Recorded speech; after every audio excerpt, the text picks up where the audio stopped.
mula nang dukutin ang mga biktima. Pero wala pa rin hustisya para sa kanilang pamilya. Narito ang agenda report ni Hana T. Live mula sa Taguig. Hana, kumusta na ang ilang pamilya ng mga nawawalang sa Bungero?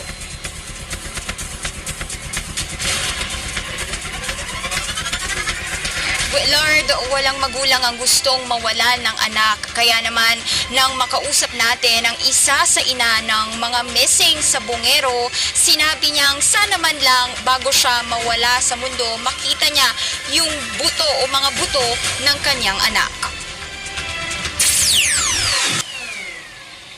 Traumatized ang anak ni Jonjon Lasco matapos ang nangyaring pagdukot sa kanyang ama 4 years ago. Ayon mismo yan sa asawa ng nawawalang sa Bungero. Si Jonjon ay isang master agent ng Isabong na sapilitang dinakip sa loob ng bahay nila sa San Pablo, Laguna noong August 30, 2021.